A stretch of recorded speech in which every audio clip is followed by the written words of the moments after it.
The absolute worst leak ever in Fortnite history. Now, leaks have been very prevalent in Fortnite for a really long time, and to be honest, they're really important to Fortnite's like marketing, I think. I feel like they kind of rely on people leaking and data mining the game so often and introducing us to these new things that they're working on and what's coming next to kind of keep hype going around the game in general, especially in the kind of like dull moments where there's not many updates and there's not many things actively going on in the game. Leaks get people really excited, and they bring a lot of hype for things like, you know, upcoming skins, collabs, not even just cosmetics, but in like Fortnite Festival and things like that, brand new seasons in Fortnite and what we're going to be seeing inside of them, and sometimes even entire chapters, which is the case of the leak that we will be discussing today. Now, Fortnite leaks over the years, and this has been an ongoing thing ever since Fortnite released, and when people realized that the game was relatively easy to data mine. And that's one thing that I want to bring up to you guys, is that many of these other really popular games, let's just take for example like Overwatch, games like that are really difficult to data mine. Like, information isn't as, you know, readily available as it is for Fortnite, and I think that's something that makes Fortnite really uniquely different from the rest of these games. Now, these Fortnite leaks range from big to small, from, you know, tiny little leaks like mini snippets of things that could happen, like, you know, new voice lines for storyline stuff, an NPC is going to be doing this, or, you know, maybe a new weapon or a consumable, and sometimes they can get as big as entire map leaks, new game modes, and battle passes being leaked before the season even releases, sometimes up to a week, 2 weeks before the season actually releases. People already know just about everything about the brand new season. There's a reason why people wonder when a new season is coming out, who is going to leak the entire thing? Is it going to be Xbox on accident, in quotation marks? Is it going to be PlayStation? Is it going to be Nintendo? And that is something that I think contributes to my idea, thinking that Fortnite does it on purpose, but that's a conversation for another day. Now, sometimes the big leaks, you guys, such as, you know, like I said, for seasons, you know, storyline elements back in the day when the storyline was a really big thing that, you know, everybody like jointly cared about, and also events getting leaked,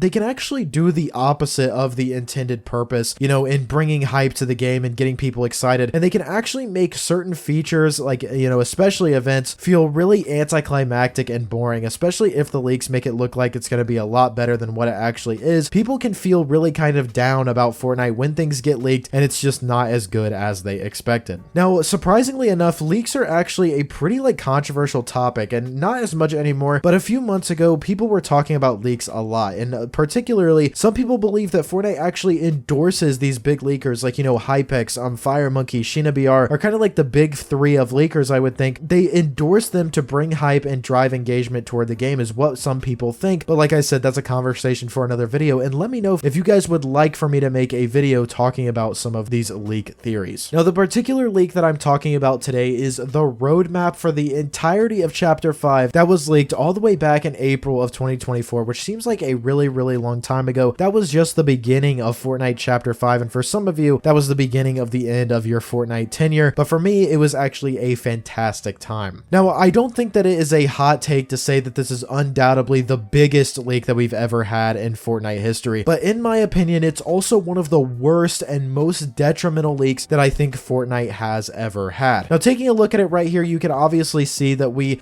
see the upcoming themes for literally every single season of Chapter 5. We can see Chapter 5 Season 3, Season 4, and even Chapter 2 Remix. You know, we had the Apocalypse sort of, you know, high octane themed season in Season 3, and then we had the Marvel season revolving around Doom next, and then of course Chapter 2 Remix. But one thing I do want you guys to realize here is that it doesn't actually show that Fortnite Chapter 2 OG is going to be remixed. It shows that we're going to go through, you know, Season 1, 2, and 3, and that was the general consensus for a while until it was revealed that we were going to actually see most of these POIs taken over by artists, which, as you guys know, I was not a fan of whatsoever. But additionally, this roadmap also leaked that we were going to have a chapter ending event, and as you guys know, events have become more and more rare in Fortnite, and people really didn't know at the time, are we going to continue to get just these chapter ending events, like be the big ones? And this also confirmed that as well. Now, additionally, it also leaked a lot of major collabs with all of these different artists, as you can see here, you know, Billie Eilish, Metallica, Snoop Dogg, things like that. All of those got leaked inside of Fortnite, and that was really unfortunate to me, and a lot of people were obviously excited about it, but I do think it made it a lot more anticlimactic. Additionally, we saw leaks of collabs with Pirates of the Caribbean, Fall Guys, and many others in that little area right there. But one thing in particular that made this leak 10 times worse than it would have been if it was just the Battle Royale themes was how it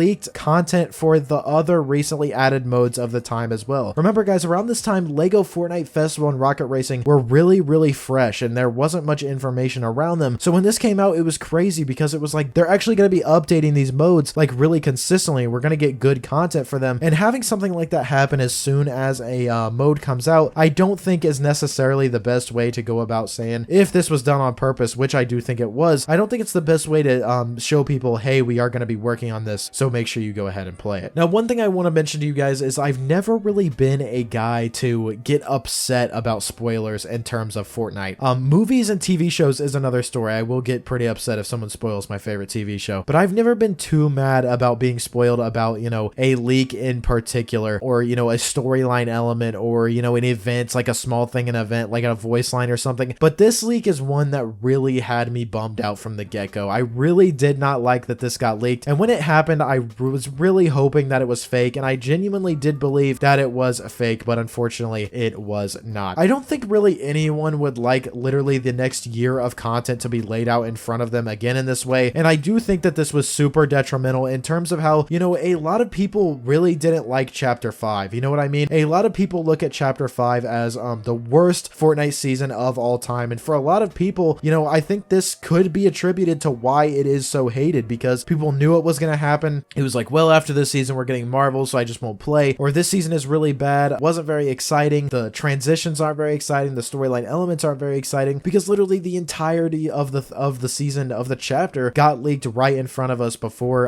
in the middle of the season, of the second season. So that's really interesting, you guys, and I'd love to hear what you guys have to say about that down below. Overall, I think this leak may have been a large contributing factor, like I said, to why Chapter 5 was so hated. Having the entire chapter spoiled had to have played at least a small part in making people bored and making Chapter 5 a pretty big low for Fortnite in general, in my opinion, in terms of, you know, player-based response. But let me know what you guys think about this roadmap leak down below in the comments. It's been almost a year at this point since we got the biggest leak in Fortnite history, so let me know what you guys think about it down below. Drop a like on today's video. You watched all the way to the end. You must have enjoyed, so drop a like. Subscribe to the channel for more videos like these. I upload every single day. Use code PROZEROYT, and I will see you all in the next one. Peace.